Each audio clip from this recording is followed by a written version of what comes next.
Today we're going to take a look at an introduction to linear relationships. A lot of you guys have learned what a linear relationship is, but we're going to focus on the idea of what are some vocabulary or words that link to linear relationships. And there are different ways to express a linear relationship. So we're going to take a look at what does it look like as a table of values and a graph and an equation today. And this is kind of the basis for our learning for the next little while. So let's take a look at my jar of jelly beans. And what I've done here is I've taken a look at, measured the number of jelly beans in my jar is on the left side, and then the total mass in grams is on the right side. The question is this a linear relationship or not? How do we know? So that's what we're going to build our learning from.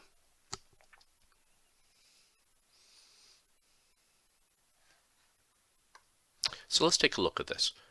Well, one thing that we can do with this relationship is to be able to plot points. So let's take a minute and plot these points. All right. One of the things we have to look at and be understanding of is how do we use scale. So if I look at this, the jelly beans are going up by 5 quantities, so I could think of making my scale up, going up by 5s. So I can go 5, 10, 15, 20, 25, and so on. And I can think about looking at this scale. I don't know what they're going up by, but let's say every line is, say, every second line is 20. All right, if you chose different scales, that is fine, as long as the scale is going up by the same quantity each step. All right, so this one is going up 10 each step. I've just labeled every 2 as 20. All right, so I'm going to plot this, and anytime you need to take a second to get caught up, push pause, and then come back to where we're at. So 0, we're going to say that's at 30. 5 is 55. Oh, geez, that's looks kind of crazy, but let's say it's about there. 10 is 80. Wow, this thing's going up really crazy here. 10 is 80. All right, I made a mistake here. I'll go back and reset. One of the good ideas is make sure that you can read your numbers when you do that. All right, 15 is 105. So I think that's about there, and so on. And I probably need to go up here. So this is 120, 140, and so on. Hopefully you've seen a pattern, and that's the goal with a linear relationship. 20 is 130, and we'll stop there. Do we see a pattern? Hopefully we do. And we can see this pattern by going, I went over 5 and up a certain quantity, and it looks like I'm doing the same thing over time. One way of checking this is, can I draw a straight line? All right, and if I draw a straight line and I'm kind of wavering, oh, all those dots pass through directly in that straight line if I've drawn it correctly. All right, so here I'm going to try to fix it a little bit. All right, and if I continue to draw that line, all right, so the next part, 25, should be at 155, 140, 150, 155. Oh, it is. Perfect. This is a linear relationship.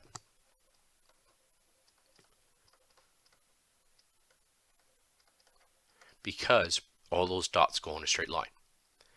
That's what a linear relationship is.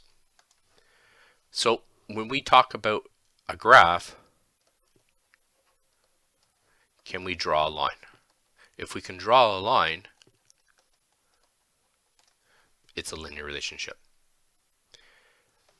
A table of values we can take a look at is, well, where do we see this linear relationship from a graph?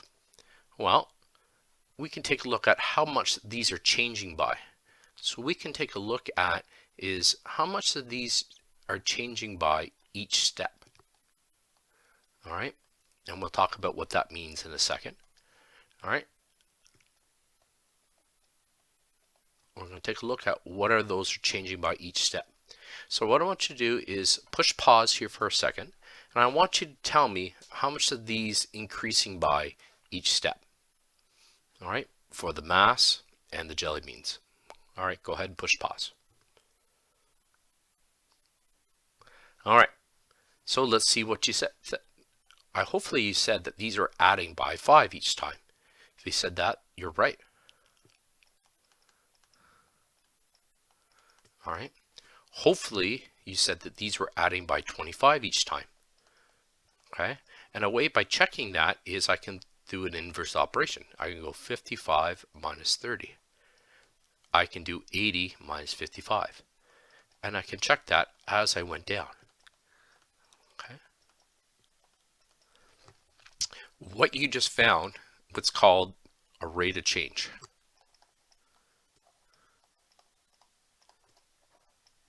Rate of change is a change happening here similar to the change happening here. So for every 5 jelly beans here I'm adding, the mass is increasing by 25 units. And we could think of that as, and this is something that you'll learn in grade 9 and continue to learn in grade 10. All right. This side here is always going to be my rise. This side is always going to be my run. And you can think of it the same as my graph. I'm running on this x-axis, the jelly beans. And I can think about rising as my masses are rising. So I can think of this as a proportion. All right. Well,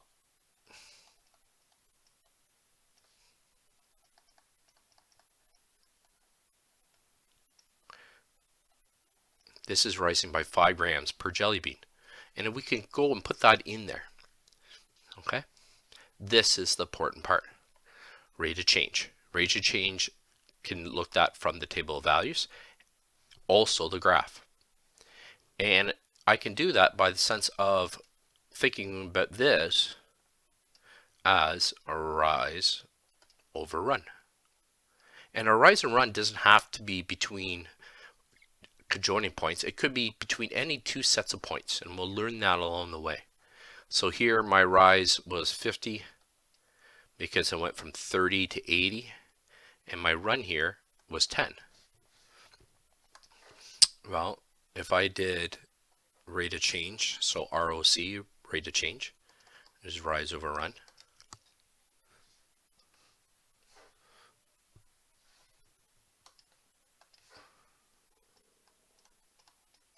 Well, if I look at this, 50 divided by 10, that still gives me 5. It's the same rise and run, all right? It's just different quantities of done. Okay, so the big question is that we want to take a look at, determine the constant rate change for this linear relationship. What is the meaning of this? Well, we just did that up there. We did that from the table of values and the graph by simply doing rise over run. There will be other formulas that we'll take a look at down the road, but that's the basic idea.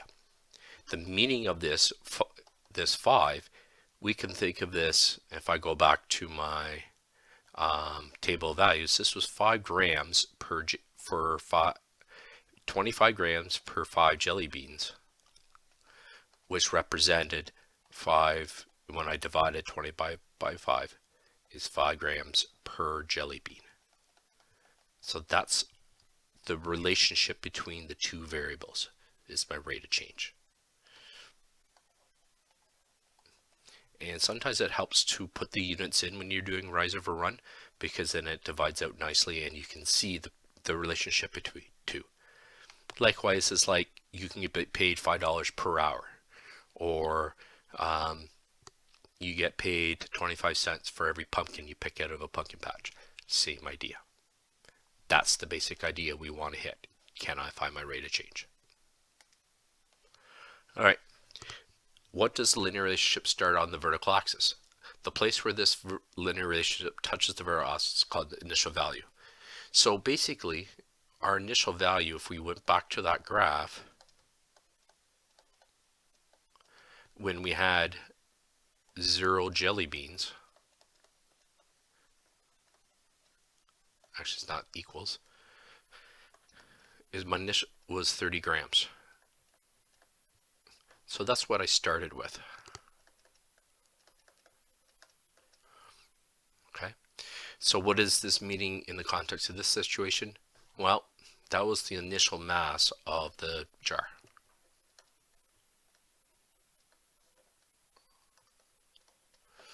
Okay, so make an equation to rate this.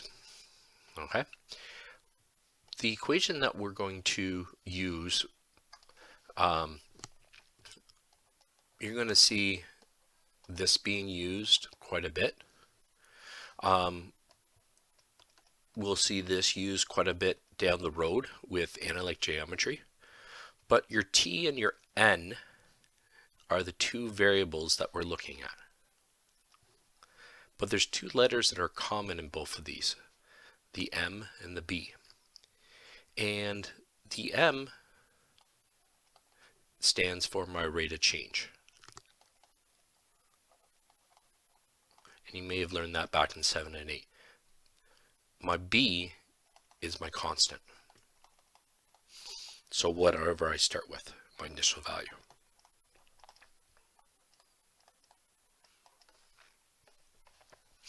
So if we went back to our learning, our mass, our rate of change was 5 grams per jelly bean. My B was 30 grams. Take 30 seconds, replace M and B into that equation, you'll get your answer.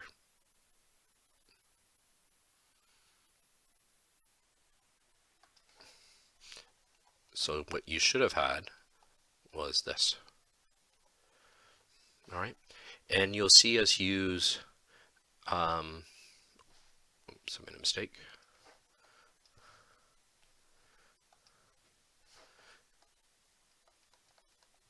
All right, with y and x, this time we just did t and n. Okay, this is the big idea. If I can find my rate of change, my constant, I can make an equation. All right, so use your equation to predict. Well, if we know that n is 52 jelly beans, what I can do is I can extrapolate, predict ahead what would be the mass. Well, this is like all the things that we've done with equations before. I've got my basic equation. All right, and then I sub in what I know. 5 times 52 plus 30. And then I can go to my calculator and use BEDMAS and I can get my answer. So 5 times 52, that's 260. Plus the 30, I got 290 grams for that. Okay, all the learning that we've done before comes back to this. All right, I can interpolate the idea of what's in between these numbers that we found. We can figure that out for 28 jelly beans. Same idea. All right, so what to do is push pause, try to get the answer. All right, and then unclick, see what you get. All right, so let's try it. 5n plus 30, substitute in.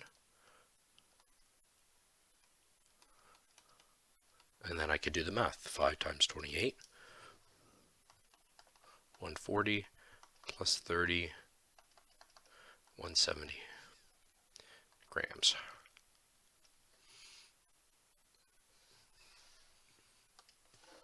All right, if the total mass was 265, how many jelly beans? Well, what do we know? Well, we know this equation still holds true. All right, but now I know that this is 265. I got to find n. So our techniques of solving equations still hold true. I could sub in 265 for t, and I can use inverse operations. If you think you can use inverse operations, push pause, finish it off.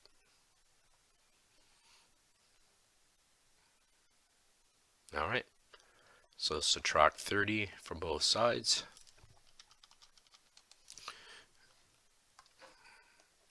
235 equals 5n. Since this is multiplying by 5, I got to divide by 5, and equals 47.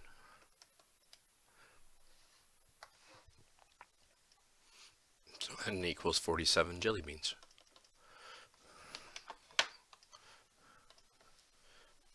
So I can just type that out really quickly. Nice therefore sentence.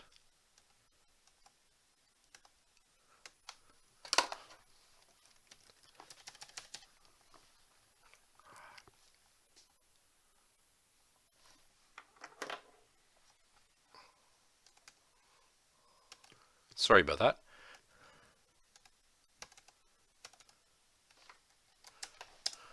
There would be 47 jelly beans in the jar if the mass was 265 grams. Done. All right. Push pause and see if you can try to find how many jelly beans if there's 125 grams. So hopefully that's what you got out of your answer there. All right, substitute t for 125, inverse operations to get to 19. All right, so one last thing, and then I'm going to let you guys go on to the practice, is how would the graph, table, and equation change if the jelly beans were placed directly on the scale, so there was no jar?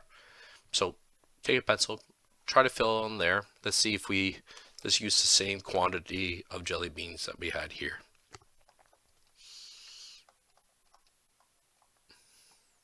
Tell me what you think. Push pause, try yourself. Well, if there was no jar, there was no initial mass.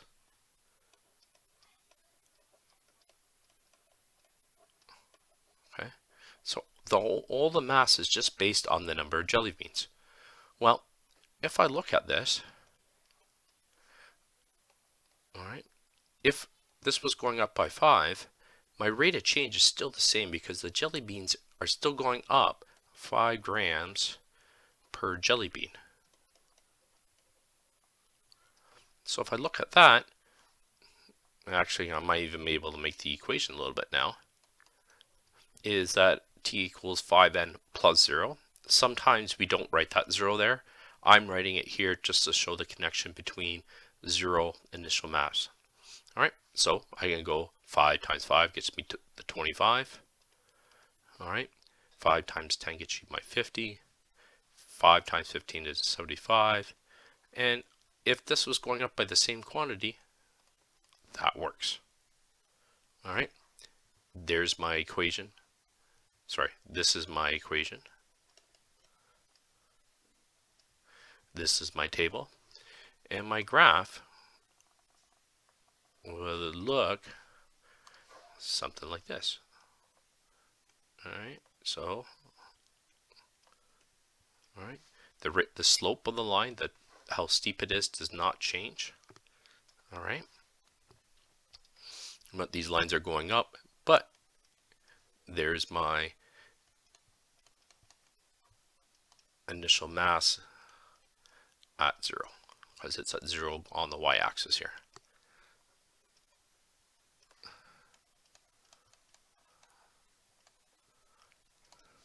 All right. All right. What would the graph and table equation look like if the jar was filled with Jawbreakers? Jawbreakers has a mass of 8 grams. So one of the things we have to look at here is we've got the jar. So we know that the initial jar weighed 30 grams. Okay. But what's the significance of this? Well, the Jawbreakers weigh my rate of change is now it's 8 grams per Jawbreaker.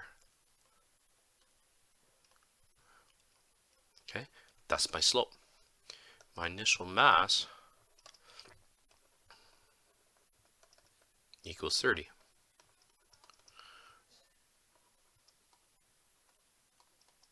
All right, so tell me write down what you think goes in for the M and B. Push pause, give it a go. All right, so what I should have written down is I have 8m n plus 30. Rate of change, changing by the number of Jawbreakers put in, plus the 30. So if I look at this, I can use my equation, or I can use the idea of slope. Well, this one's increasing by 5. This guy's not going to be increasing by 25 though, because we took 5 times the mass of the jelly bean, which was 5 grams. Now we're going to do 5 times 8.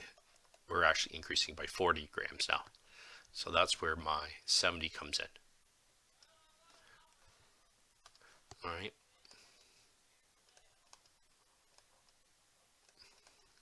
Push pause, see if you can fill in the rest.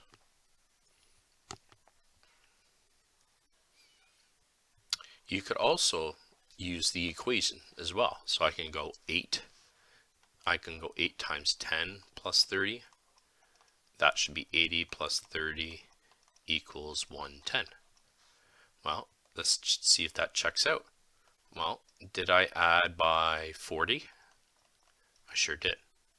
So you can use the table sometimes. You can use the equation sometimes. It doesn't matter. All right, so that's 150. Add another 40 is 190. Add another 40 is 230. That's the idea. Okay.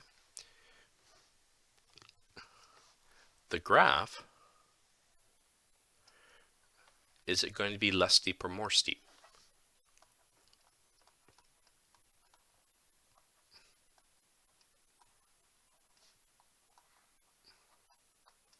Take a pause, circle which one is right. It should be more steep. Why? Because of that. 8 is bigger than 5. So my rise is going up a lot steeper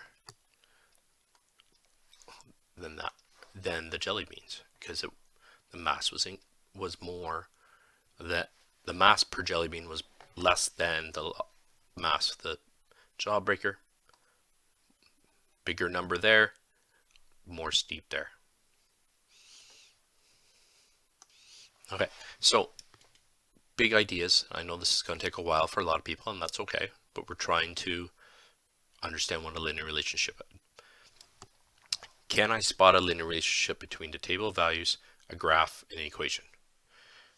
I can find the rate of change, m, and interpret its meaning in units. I can find the initial value, b, by looking at a graph, a table, an equation.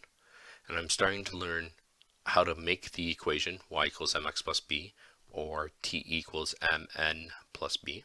And I can use the linear equation to answer questions. So all the things that we talked about with solving equations comes back to this. All right, so give that a go.